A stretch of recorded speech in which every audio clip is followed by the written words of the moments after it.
Welcome to the Miskatonic Playhouse. Hello, I'm T.A. Newman and I'll be your host and keeper. Tonight we welcome you to Mr. Whisper, the matinee performance in celebration of Cthulhu by Gaslight. But first, a reminder that the Call of Cthulhu role-playing game contains mature themes, cosmic horror and loss of sanity. Please check the show notes for further content warnings related to each individual episode. But now it's time to pull back the curtain and roll the dice.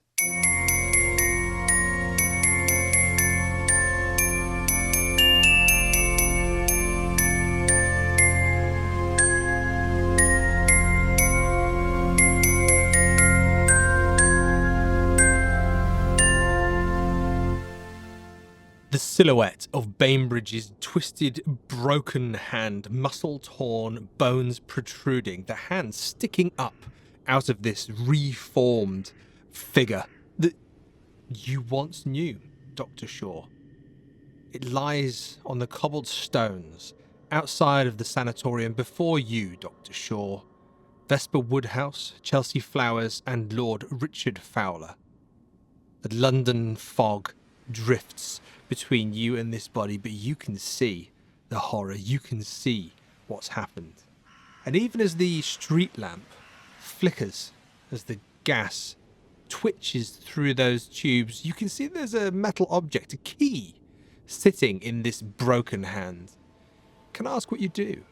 Dr. Shaw is still trying to rationalize what he's seen. As a student of pathology, he's going back to think, like, is there any kind of disease, anything that he's maybe heard of in his career that could explain what he's just seen? But he's coming up empty, and he's still just blinking at this form of Chrisopher Bainbridge, and just reflexively he reaches out and takes the key from the palm of his hand. You see also the key is actually sitting on a ring. A ring that it seems slightly smaller, perhaps the ring for a little finger. And you can see there are small symbols kind of scratched into it. It's hard to tell because there is quite an excessive amount of blood over the key. There is a key ring as well. There's a small metal circle that's been pierced with a metal loop, looping the key and the key ring together. And they sit in the ring. So he takes it, and he can't see much, I guess, by the gaslight. But he just starts. He's already covered in quite a lot of blood, but he finds like a dry part of his jacket and just starts to clean off the blood. And he's rubbing it on his jacket just a little bit too vigorously, trying to really focus in on it and take his mind off what he's seen. It's not long and no effort, Dr. Shaw, before you can see the key is now cleared. You can see it says Dr. Bainbridge, alienist on it. It appears to be an office key, perhaps. And the ring, as that's being cleaned, you can see that it's something familiar. Only earlier did you see an Egyptian man at the reptile house remove his own finger, and with it, a very, very similar, if not identical, ring. Who was it who had the finger? I believe it was Chelsea Flowers. I'll turn around to Chelsea and he just hold up the ring and say, "My dear, does this match the one on the finger that man cut off?" Chelsea is aghast at this sight before her. Well, it just so happens, Doctor, I managed to keep that finger and with the ring. And she reaches inside and pulls out a handkerchief and goes, "Blimey, it does look similar, doesn't it?" And hands the finger and ring over to Dr. Shaw. She's slightly disheartened because she wants that finger back, at least.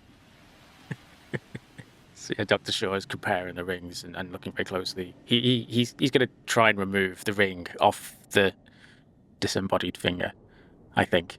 Excellent. It comes off. Well, is this more of a dexterous action? Is it brute force? Are you using any medical expertise here?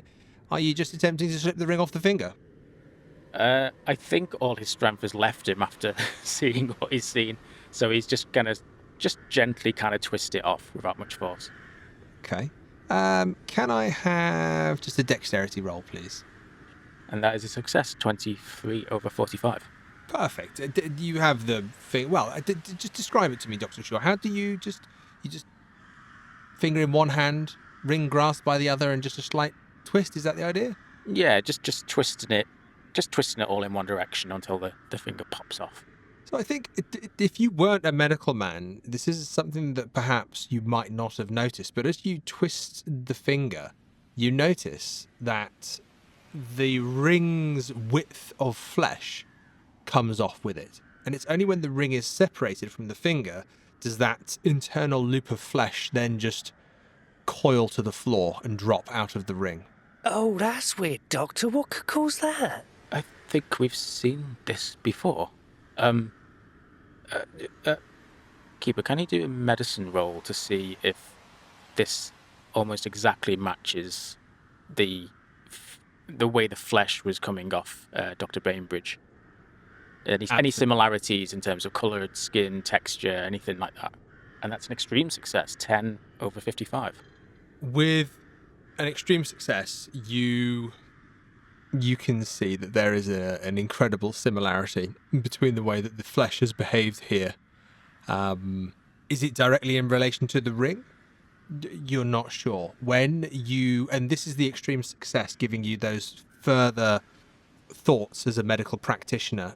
With Bainbridge, it was his hands, but it was his arms. It was his face, his head, his neck, his chest. Everything was beginning to unravel. Bainbridge will turn to Chelsea and say, I don't think we should wear these rings. No one put these on. There's some connection here between what's happened to these two men. I don't know what it is. I don't know if it's disease or something more sinister, more hidden. We have to try and figure it out. I remember seeing this really old guy. He'd worn his rings so long they'd like grown onto his fingers had grown round the ring, and when they tried to take it off, it took it with him. Do you think they've grown the skin round those rings, Doctor? I think if that was the case, I wouldn't have been able to get the ring off. It seems almost the opposite. It came off far too easily. There's something that's, for lack of a better word, making them fall apart. Miss Wodehouse, you've seen plenty of dead bodies. Have you ever come across anything like this? Not in my usual professional life, but now I think of it, Mr. Holmes did send me a rather unusual package a few days ago. It was a human hand, and the flesh had been stripped from the fingers up to the second knuckle, and now I can't help but wonder, was there a ring there? And somebody tried to cut them off, although it didn't look like a clinical cut, more like it had been torn away or... Fallen off? Perhaps. I'm not certain. It's currently in a jar of formaldehyde back in my offices. I'd very much like to see that if we have the time. Of course, yes. My workplace is near Waterloo Station. It shouldn't be too far. Well, I think we better call the peelers first, because, I don't want this body hanging around outside the hospital. It's rather upsetting. Not. I mean, I've seen rigor mortis, but blimey, that takes a biscuit. You are very true. You can see now that there's one or two rats that have come from almost nowhere and seem to be closer to Bainbridge's head, which is furthest away from you as they begin their evening supper. What would you like to do? Make a bit of noise to chase the rats away immediately, I would say.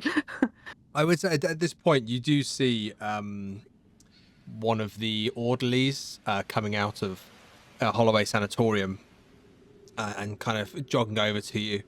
Oh, God, we heard the noise. Oh, my God. What the fuck? Oh, my God. And just absolutely projectile vomits. Not on any of you. Goodness for that. Just onto... You hear the spatter across the floor. the cobbled streets. Oh, okay. Oh God. Oh my God! I'll go get some of the doctors. I think it's don't too touch late for it, that, don't mate. touch it. Call the bobbies. Yeah. All right. And he kind of runs off, runs back in.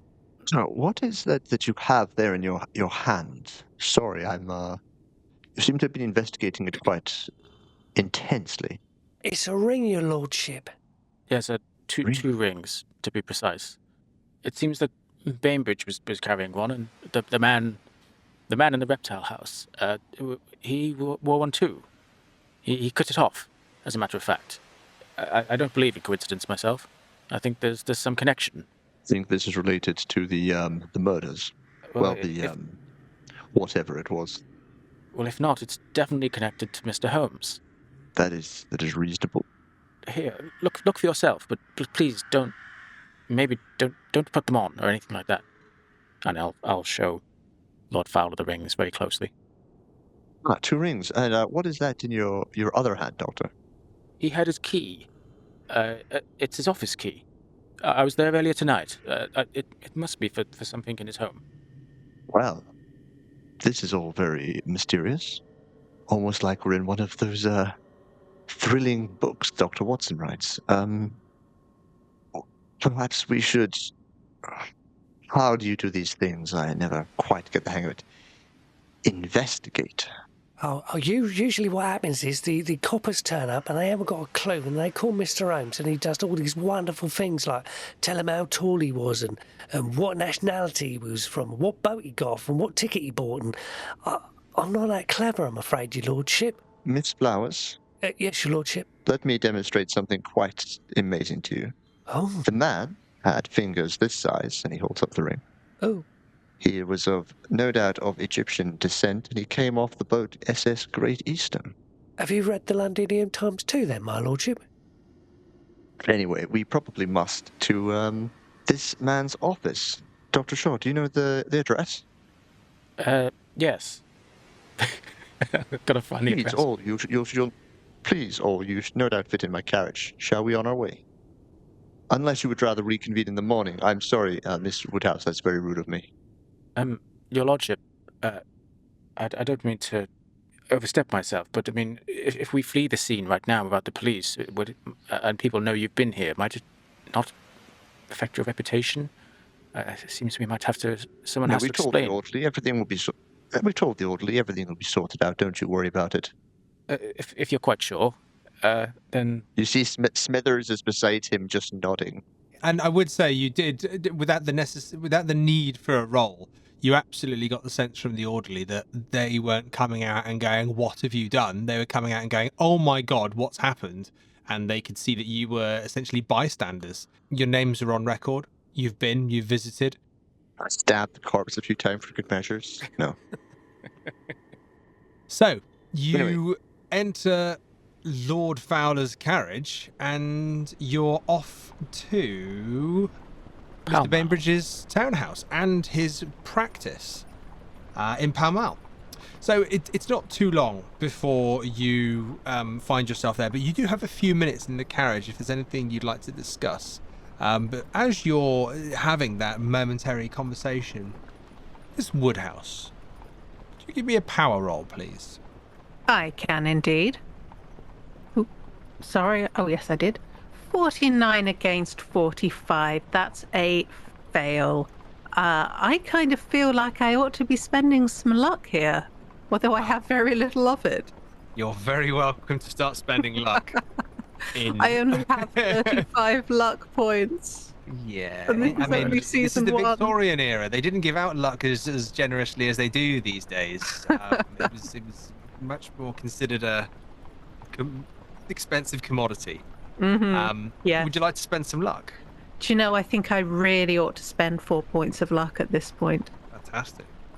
You feel for a moment this crawling down your left arm. It's almost these sharp little pinpricks moving down your left arm, which you have already experienced. But as they move down your bicep and past your elbow and onto your forearm, as if they're reaching towards your hand, you seem to be able to shake it off. You seem to be able to push it mentally out of your mind. Vesper kind of rolls her shoulders a teeny bit and sort of clenches and unclenches her fingers. Fidgeting is not a terribly ladylike thing to do, and also in her profession, one has to be dignified and sit still and not move around too much during meetings and funerals and such like. So I think she's probably quite used to a little bit of mind over matter, perhaps. But yeah, she just sort of rolls her shoulders a tiny bit and tries to think of something else. But she can't forget that strange sort of stinging that she felt earlier. That almost feels ever present. It's not as sharp as it was when the event happened, but it seems to just be lingering. It seems to just be there. Wonders if a hairpin has fallen out of her rather elaborately arranged hair. It could have fallen down the back of her neck, but who knows. But she is a little bit worried about the situation. Is there anything anybody would like to say or do before you arrive in Pall Mall at Dr. Bainbridge's practice? Chelsea has never been in a gentleman's carriage before. She is not sitting still or being ladylike. She's looking out the window going, wow, this is brilliant, this is. I naturally assumed that Chelsea was on the roof. No, you have a driver. We've caught up with everyone. Chelsea, my dear, you must allow me to lend you a dress when we reach my offices. Oh, sorry, miss. Am I smelling? I was only trying to do the right thing to help the doctor out when he lost his lunch.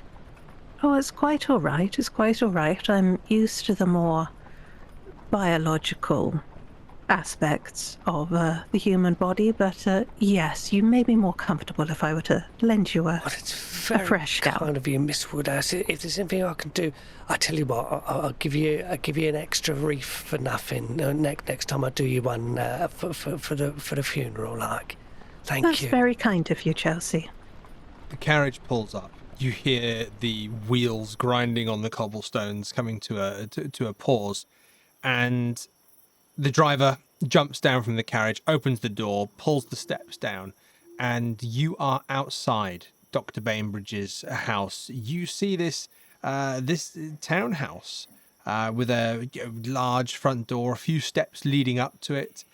You can see that the one side of it appears, just even at this dark time, but through the gas lamps on the street, the illumination of the fog, you can see that there are windows on either side, and on the left-hand side, one of the windows appears to be broken.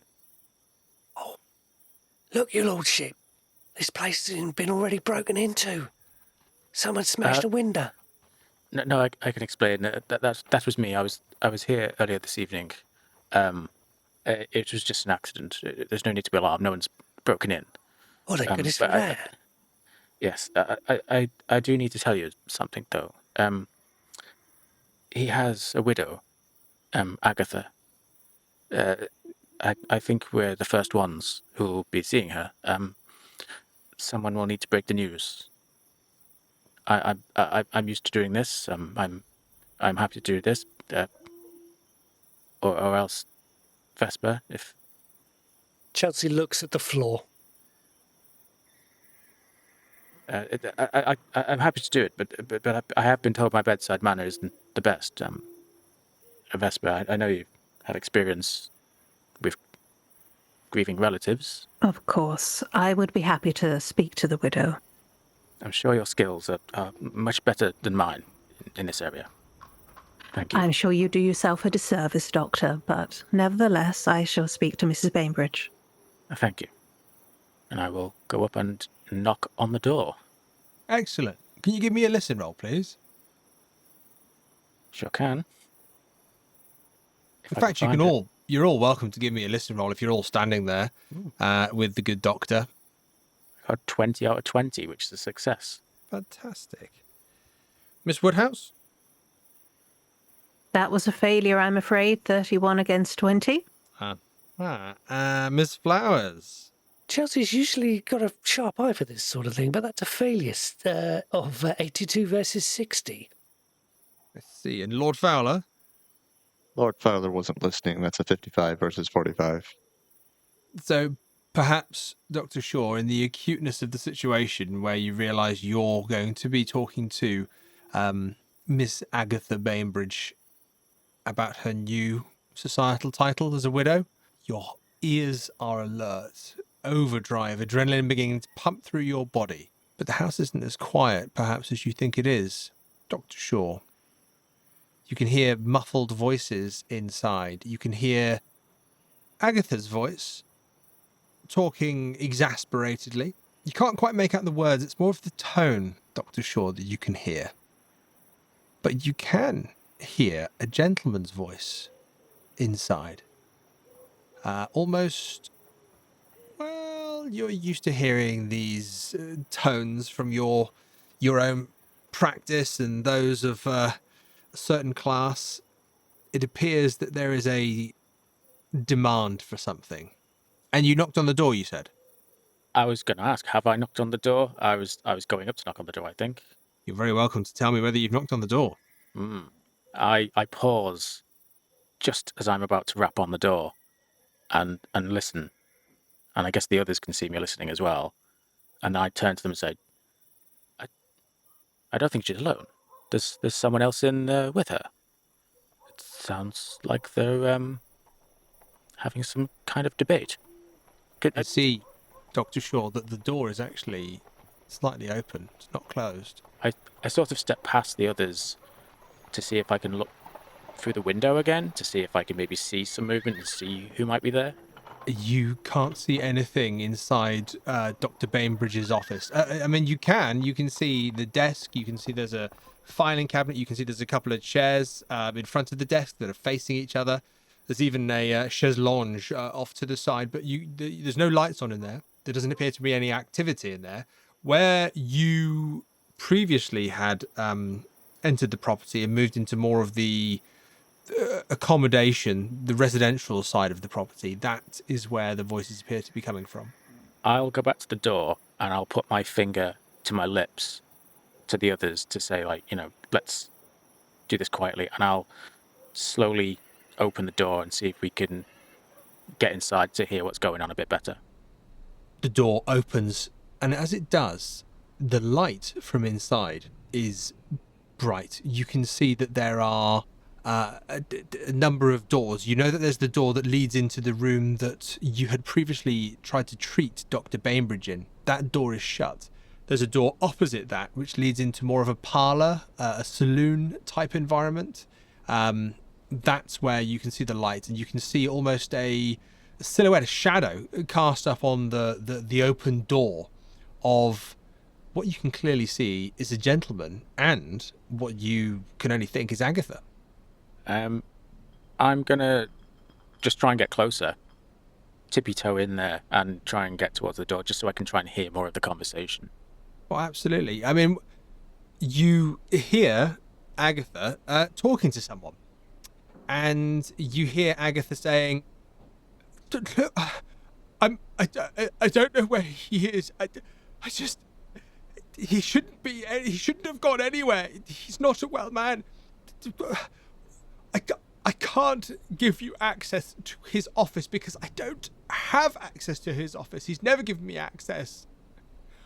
What do you want from me?" Lady Bainbridge, all I need is just the files.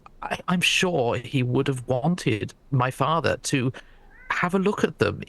Surely, in his hours of need, we are here to help him. I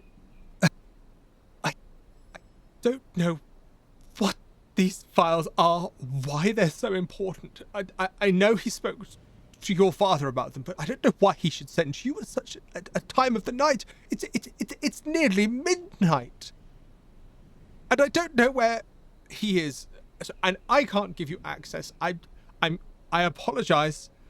I apologize, Sir Turnwell, but I'm going to have to ask respectfully that you leave. I understand your hesitancy, and I do commiserate that your husband is in such a state at the moment. But surely, if there is any chance of us being able to help him, any chance of us being able to try and find a reason why he's in this state, you would wish us to help. You'd wish us to search. All I ask is just a little look around, just find one or two silly little files, nothing too significant. Surely your husband wouldn't mind. Surely.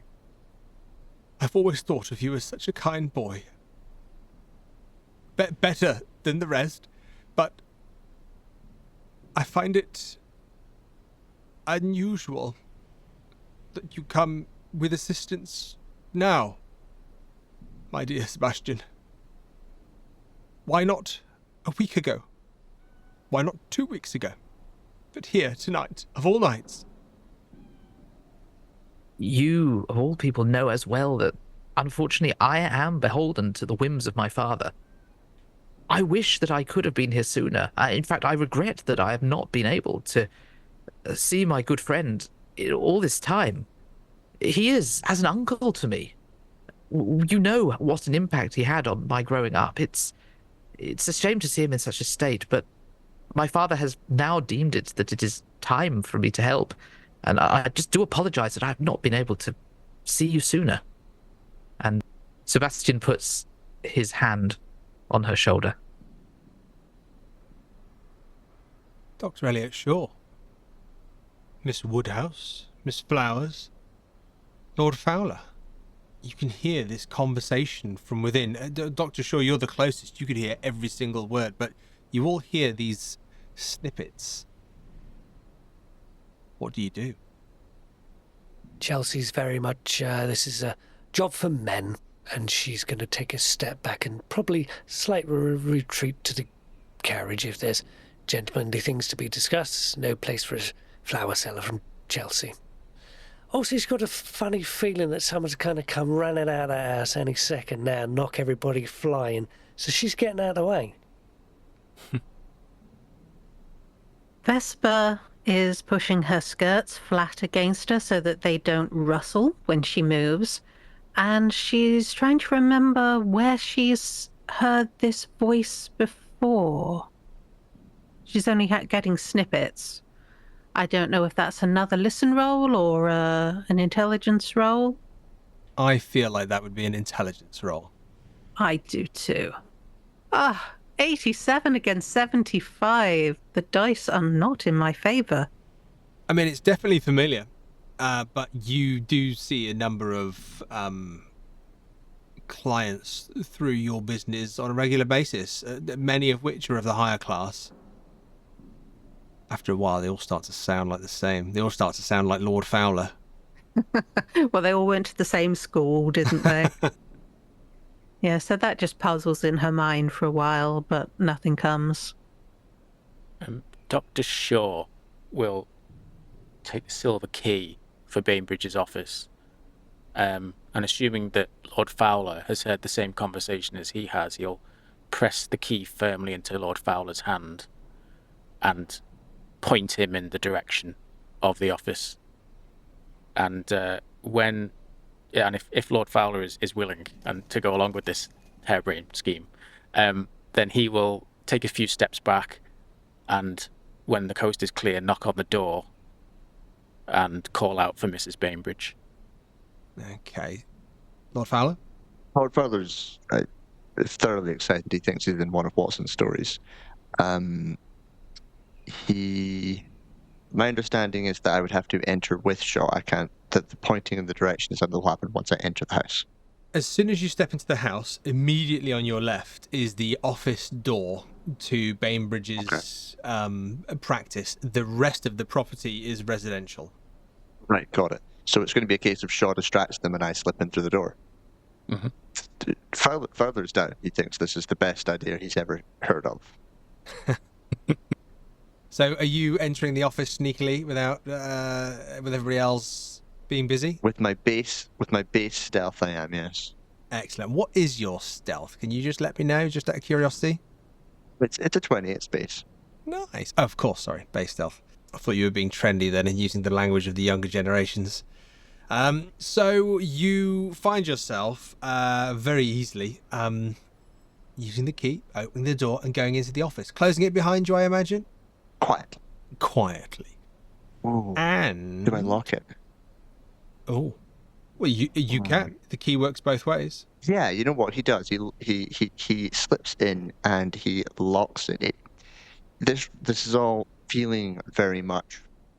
So Fowler does this a lot. He reads stories and he thinks that people who act in stupid manners in stories that cause all of the tension and the climax, he thinks those people are idiots. And if he was in a story, he wouldn't make those mistakes. And so as a result, he steps in, he closes it, and he locks the door. Excellent. And then he looks around the office. Fantastic. Well, in fact, I'll ask you for a spot hidden, but we'll come back to you. So Dr. Shaw, Vesper, Wodehouse, Chelsea Flowers is already outside. So Miss Wodehouse and Dr. Shaw, you step back outside the house and then knock on the door loudly. Is that the idea?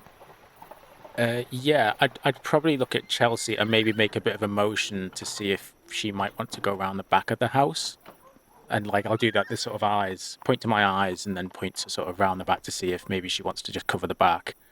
And give a loud knock on the door, push it open as he's doing it, and call out and say, Mrs. Bainbridge, it's Dr. Shaw. The door's open. Oh, one moment, Dr. Shaw. Sir Turnwell, I really must ask you to leave. In that case, Mrs. Bainbridge, I shall return tomorrow, and I do hope that we have news of your husband, and we have a resolution to this. Until then, Sebastian bows deeply and exits. As he exits, Miss Wodehouse, without a roll necessary, seeing his face, you are absolutely able to recognize Sir Sebastian Turnwell, the son of Lord Turnwell, who proclaimed to you quite prominently that he is the owner of the Londinium Press. Can I ask you and Dr. Shaw, as you are standing next to Miss Wodehouse at the door, could I ask you both to give me a spot hidden roll, please? You can. And it's another failure of 68 against 35. I do not know what is wrong with the dice tonight. I think I'm getting all the good luck tonight because I've got a hard success of 10 over 45. Miss Wodehouse, you see Sir Sebastian Turnwell, and I imagine there's some exchange of gesture, pleasantries. Sebastian Turnwell, how do you leave the property? Is it as a gentleman? Is it in a rush? Oh, as a gentleman, Sebastian receives his hat from the side table in the hallway, not putting it on until after he has exited the property. But as he leaves, he pops the hat onto his head, probably glances around, maybe spots Miss Wodehouse, remembering the kind attention that she paid to his grandmother. And as a gentleman of good breeding, he acknowledges her, tips his hat, and carries on down the street, twirling his cane. And Vesper gives the requisite nod and very slight curtsy, given that he is a sir. Well, whilst they have that mutual exchange of recognition, Dr. Shaw, it's as Sir Sebastian Turnwell twirls his cane as he walks down the street that you realise he's got a rather lovely ring on his little finger. Miss Wodehouse, did you know that man? Professionally, yes. I had cause to deal with his family recently. Unfortunately, his grandmother passed away. The family are one of my customers. How recently did she pass? Very recently. Shortly before I received the package from Mr. Holmes.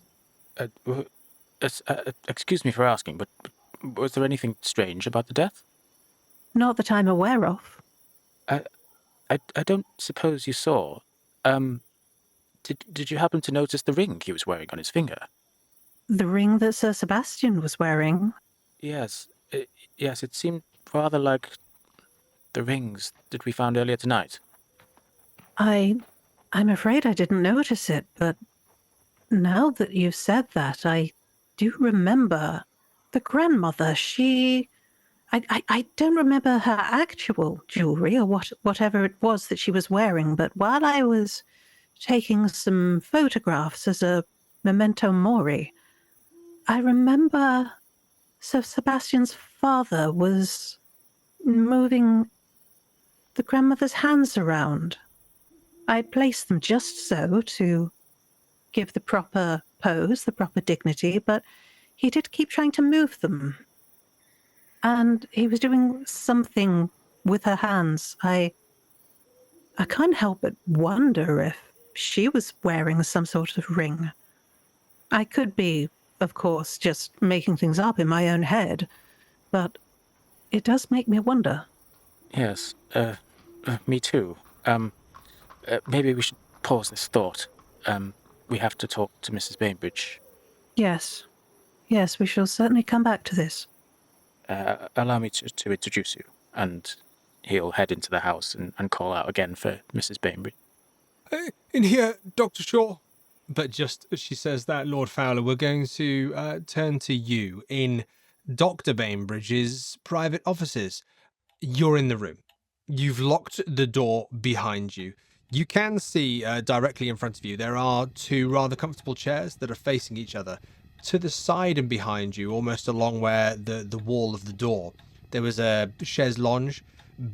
On the far side of the room, that is where Dr. Bainbridge's desk is, with a number of bookcases and a filing cabinet and things around the sides of the room. Can I ask what it is that you do? You were going to give me a spot hidden roll initially when entering the room, weren't you? It's a 51 versus 60, so a success. Oh, excellent. Well, you can see that Dr. Bainbridge is a very tidy individual. This is someone who significantly looks after their practice, an organised individual. Files are kept in a storage cabinet at the back, and you can see there is a hand-written note in each one that is alphabetized. And then you can see that on the desk there are some more current case files that are open, but they're still in files. They seem to be dated, and there are a number of drawers within the desk. Excellent. I think he's picked up on files that Mr. Turnwell wanted, and he has picked up on the name Turnwell. And so his first inkling is to search through the files for the name Turnwell and to look at whatever is there. So that's the first thing he's going to attempt to do, although he is, of course, going to just glance at everything around him, and if anything else catches his eye as he does this, he'll do that. You actually give me a luck roll, please, Lord Fowler. Keeper. I have just rolled a 1 versus 60 on that luck roll. I am rolling like a certain Welsh police officer. Lord Fowler, with your critical success, your 1 versus 60 for your luck roll, what happens here is you go over to the filing cabinet, the alphabetized filing cabinet, you go down to the S and the T's, and you're about to pull out that file. And as you do, you kind of glance across the desk, almost glancing to the door just to make sure there's no one there, but your eyes scan the desk and you see the file that's on the table. And on the file, there appears to be a little note that is sitting on top of the file that has been written what you can presume to be very recently, otherwise it would have been moved. The inkwell is there, the pen is there, and the little note on top of the file says Turnwell. Perfect. There is a lesser-known rule in Call of Cthulhu, which is if you roll a critical success on your luck roll, you get a chance to increase your power. I was wondering, Keeper, if you would allow me to roll to increase my power. Yeah, absolutely. Lesser-known rules are very welcome at this table. Let's have it, please. So I'm looking to fail my power roll. If I do, I gain 1d10. I gained a hard success on my power roll. I do not gain any powers this evening. But it's the curse However- of rolling well. However, I do glance at that Turnwell document and begin looking through it. Excellent. And it's closer to the document. You actually see that it says give to Turnwell. It actually says that on the note, not just Turnwell. It's like give to and then Turnwell in big letters. Is it something that I could read through now, or is it the sort of thing where I should pack it away and read later? It appears to be a very light document. It's a folded card file, essentially, and you open it. You've seen some of these. There could be 100 pages in these. There could be 20 pages. This appears to be a page. You open it, and it appears to be a transcript. It appears to be patient notes. So what I'm going to ask you to do is read it out loud, please. What do we have here? Time and date, 7:30 p.m. on the 15th of October, 1889. That was, about a week ago. Talking session by Dr. Chrisopher Bainbridge and M. The patient has returned after a previous attempted visit. He looks like a commoner, but appears to have the funds to acquire my services. He has, of yet, not revealed his name, and nor does he want to. It is clear that he suffers a malady of the mind. He mutters to himself before speaking to me, as if reasoning what he is allowed to tell me. The dots I find rather bizarre, but he is too distracted to be asked about them, and must be allowed to talk at will, rather than questioned by my curiosity. He seems incredibly familiar, yet I know not where from. There is a contrasting psychosis in his words and in his face. One moment he is a genteel of manner, then abrasive and unrepeatable. All the while he was determined to turn the subject to me, as if vetting my ability to treat his mental fugue, asking questions about my youth, my knowledge of the world, and my travels to places far and wide. I was made uneasy by unnatural knowledge. He appears to know what I would say before I would say it. As I spoke word, he would whisper it to himself at exactly the same time. At the mention of my travels in Egypt, he stood and left. With an unfortunate manner falling upon him, he promised to return another night. I have yet to see him again and worry for his safety. There is a line. After putting my typewriter away, I saw the oddest thing. On the floor, near to where M had been sat, an old photograph I have not dared look at in years. I had only seen it in Lord Ratcliffe's study, and it was certainly in a better condition than today. There is Arabic written on the reverse. I will have to speak to Sir Turnwell for their meaning. It is signed Chrisopher Bainbridge. Can I ask you for a power roll, please, Lord Fowler? I've just rolled the critical success, 1 versus 50 on my power roll. Okay. So with a second critical success in a row, I was with this... sure that Fowler was just a dead man walking, but no, he just rolls once. That's the trick. Well, that would be the trick to staying alive, wouldn't it, really? Lord Fowler. Your mind, for a moment, sits on that letter. M. The patient interview with someone called M.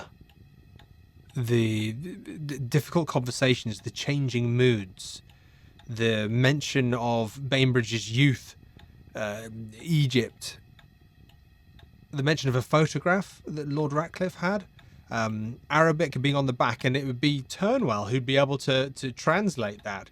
Seems that this individual who is unnamed within this patient transcript has been able to pull a number of things together. But the photograph isn't there. The drawer by your right knee, Lord Fowler, scratches inside. You hear scratching. Lots and lots of little scratches. Fowler steps back from the table, almost pulling his cane to one side, sort of towards it, trying to listen into this scratching box. The scratches increase. The drawer in the actual desk begins to rattle in place. He is going to grab the file, and he's going to walk ahead quickly, sort of with a slight limp, quickly over to the door and struggle to try and open it once more, but his hands start to shake, so he can only just get it in and turn the key and open the door and get out of this room. As you walk towards the door, you pull the key out, your hands shaking. The drawer shoots. You hear it push out of the drawer, out of the table. The drawer slams to the floor, and this scratching sound becomes a chittering sound, and you hear this, all this chittering, all of these hundreds of thousands of chittering now pouring out of this drawer, and they sweep onto the floor and across the room, onto the walls, and they all move towards that door. You're unsure at this moment, Fowler. Are you going to be able to get out before those things swarm over the door, or are you going to move away? What would you like to do? I'd like to roll a sanity roll. Excellent. Failure, 57 versus 48. Okay, so that is 1d4, please. It's a loss of 3 sanity. If you will, Lord Fowler, I would suggest in this moment that with the 3 points of loss of sanity, it's either going to speed your action or your intensity up to try and exit the room, or it's going to fuel you to step back, almost like a fight or flight instinct here. Can I ask you which one of those Lord Fowler would pursue? I was going to say that he may actually freeze here. Ooh. I think maybe the complete, again, it's that whole thing of like how his view of who he is versus his actual lived experience. He's never actually been in a dangerous situation before. So in this, when he suddenly got this thing which feels like it could be really dangerous, his only response is to freeze in place as these creatures just come flying towards him. You see these small, I say small, they're actually quite large for what you might consider almost the size of your palm. They are, and there's hundreds of them, possibly even 1,000 of them, swarming up the walls. These beetle-like, almost like dung beetles, these hard-shelled creatures crawling across the wall, swarming over the door. And your hand was there with the key, about to put it in, but you freeze in that moment, Lord Fowler, and they start moving down the door and onto your hand, and you are frozen to the spot. And they move onto your arm, up your shoulder and over your back. And as that happens, you find yourself head to toe, eyes closed, breathing through closed lips and nostrils. You are covered in a swarm of scarabs as they chitter away. And whilst they sit on you for just one moment, they sit perfectly in silence, content. And then at that exact moment, all of their wings and legs at the same time explode into life, and they throw themselves off you. And as they do, all explode into sand and shower the room in 100,000,000 grains, more grains of sand than there are stars in the sky. And you realize that in your hand, that you're holding the key. You're now holding a photograph. And I would like you, as best as you can, to describe the photograph for us, please. We are looking at a photograph of, interesting, of 4 men in top hats, all with beards in what I would describe as an Amish style, but could just be a Victorian style, potentially. There is a 5th man standing with them, who appears to be translucent. The man in the middle of these 5 men is holding a large tome. In front of the man, there are 3 children. The child on the right is a boy wearing a cap, showing that he's probably common class. The second child looks... There is a hole in the child's face, so you can't actually see what the child looks like, but that child is dressed in a similar fashion to the first. And the third is a girl with darker complexion, dressed very differently from everyone else. She is probably, at a guess, Egyptian or African in some way, but she stands out as being different from the others. They are all standing in front of what looks to be an Egyptian tomb entrance. There are hieroglyphs up and down the walls, as well as drawings in an Egyptian style behind them. The whole thing is cracked and oddly damaged, as if something happened when it was being developed, meaning that it is quite difficult to make out the details. You turn that photograph over in your hand, and forgive me, Lord Fowler, but there's more to see. On the other side, we have a note that says Heraklion, Thursday the 25th of July, 1867. Featured in photograph, Lord Edwin Strachan, Sir Thomas Turnwell, Lord Leopold Ratcliffe, Mr. Chrisopher Bainbridge, Captain David Strachan, Sebastian London, Michael London, and Lady Constance Turnwell taking the photograph. A day to record in the annals of history. If all goes well, the world will never be the same again. And then below that there is an Arabic script, which I can't read, so yes. Sorry, it is signed ES, which is likely Edwin Strachan. You've got this photograph in your hand. You have a key to the door in your other hand. The scarabs appear to have been dissipated. They are no more. But the room is covered in sand. There's almost a centimetre of sand dappled across the floor, and further out from where you are, that trims down to a fine millimetre or dusting of sand. What do you do? Fowler is going to slip out from this room and go back and sit in his carriage and take an awful lot of deeper breaths and stare at the wall for at least 10 minutes. He's going to be almost completely unresponsive during this time. Dr. Shaw, Miss Wodehouse, you walk into this parlour room, and you can see that Mrs. Bainbridge, Agatha, is there. She looks like she has been crying. Mrs. Bainbridge, I'm sorry, we didn't know we'd be disturbing you at such a late hour. We didn't know you had company. The door was open, you see. Of course, no. I had a guest. I do apologise. My husband had asked me to get rid of him. You see, I think he thought that they were friends, but I believe he's changed his mind. So I'm very pleased that you turned up, even though the hour is so late. Please, are you here to see me, or are you here to see dear Christopher? I shoot Vesper a look at the point, when she's mentioning her husband, knowing that it's, completely false. And I'll say, Mrs. Bainbridge, look, you don't need to pretend with us. You see, the thing is, we saw your husband not so long ago. We know he's not here. This is my dear friend, Miss Wodehouse.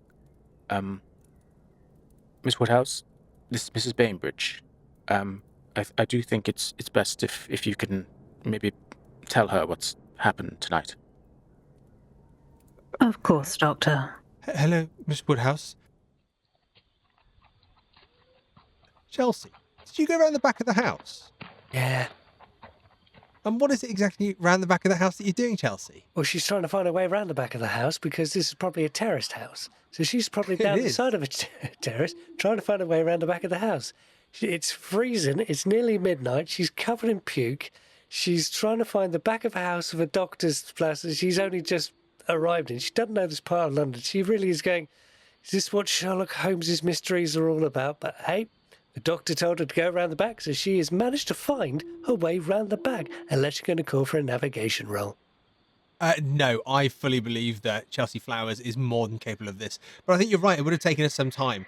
The time that we have seen Sebastian Turnwell leave, the time that Dr. Shaw and Miss Wodehouse have gone in to speak to Agatha Bainbridge, I think there's time where you would have gone almost kind of hedge hopping of a sort, fence hopping to get it eventually to the right house. But as you get there and you get to the point where you see the back of the house, there's a small courtyard at the back, nothing too fancy. There's a few garden pots and a few homegrown vegetables. You can see some potatoes and carrots. Your eyes have adjusted at this time of night really to the dark, but you can see that there is a back door which appears to be locked, and you can see the bolted lock on the inside that is locked. But you can also see that there is a 4-paneled window which leads to what looks like a bedroom. What would you like to do, Chelsea Flowers? The front door was open. Chelsea's going to try and see if this back window is open. Okay. Can you give me a luck roll? That is a hard success. You get to the window, you can see there's almost 2 millimeters worth at the bottom of the window from being open, just enough to let a little bit of air in. And you can realize that it's also letting air out. And there is a sick, sweetly smell to the air that seems to be exiting the room, Chelsea Flowers. Chelsea steps up. She has a bit of a sniff. Is this the kind of smell that she might have smelled at Miss Woodhouse's company when she's arrived to deliver flowers unexpectedly? It's fair to say you recognise that sweet, sickly scent? Oh, yeah. Dear, oh dear. Well, Mr. Holmes certainly wouldn't want her to shy away. She would gently and quietly, because, doctor said, go around and have a look. So she's going around and she's going to have a look. She's going to gently just leave that window open. Let the smell out of the house, because, the lady's husband's just died. She doesn't want her house smelling. So, yeah, Excellent. she's slightly I'm going to ask you, as you're slowly lifting that window, and am I assuming that you're going to be going through? Well, I mean, she needs to tell the lady of the house, obviously. Absolutely. Could you give me a stealth roll, please? That is a success. 27 versus 45. So the window rolls up almost silently, and there's almost a pleasure in it, I imagine, for Chelsea, that successful maneuver. And then as she crawls through the window and gets into the room, you can see that next to you, not quite under the window where you've just come through, but you can see there's a bedside table, there's a few glasses of water, lots of bandages, lots of blood, I'm afraid, and there's a bed next to it, and the bed seems to be soaked in blood, and there are some loose bandages and loose sheets. There's a couple of bowls on the floor. It looks as if this room belongs in some kind of horrific surgeon's wing, St. Bart's, that Dr. Shaw works at. It's quite a horrific environment. But what really strikes you, Chelsea Flowers, is that in the corner of the room, in the shadows, is a man standing there. No, you shouldn't. And on that shouldn't, we're just going to pop back over to Vesper Wodehouse, who's about to tell Miss Bainbridge that her husband is no more. Miss Wodehouse? Mrs. Bainbridge, your husband has been gravely ill for quite some time. We're aware of that. Yes. And I am afraid I have to tell you that his suffering has ended. What? He has passed away. I am very, very sorry for your loss, Mrs. Bainbridge. What? No, Chrisopher! Chrisopher! She starts calling through to the other room. And she's almost trying to get past you. Chrisopher! Are you... What? No. You can see, Vesper, that she's actually trying to get into the other room now. It's very clear that she's moving towards the back bedroom. Chrisopher! Christopher, are you okay in there? Are you okay in there? And she goes up to the door and she begins rattling the door handle, which doesn't seem to be opening. Chelsea, bizarrely, you can see the door handle rattling from the other side and someone's calling Christopher's name. Vesper, what are you doing as you see Agatha reaching out for her own door handle, not opening? She's calling out for her husband. Vesper will follow her and just stand behind her, ready in case she faints or in case she needs some support. Because, of course, she knows that Mr. Bainbridge is not in that room. Or what's left of him is not in that room. Miss Wodehouse, as you move towards Agatha and towards that room, you feel as if there are 20 insects crawling over your skin. Across your arms, your back, your ribs. It is nearly an overwhelming sensation. And you see Agatha pulling on the door handle. Christopher! Christopher! Chelsea, from inside the room, you can hear the muffled Christopher, Christopher. You can possibly even hear Miss Wodehouse. But standing in that room, you see in the corner of the room that shadow of a man standing there. And you hear that voice. No, you look, little girl, you shouldn't be here. You shouldn't. And then you hear another voice. She's exactly where she fucking should be.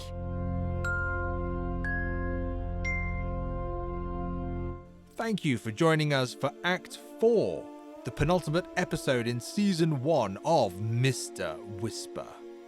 Remember to visit us at www.miskatonicplayhouse.com, where you can also visit the main stage at the Miskatonic Playhouse for other productions, with links in the show notes below. Until next time, when the curtain rises again.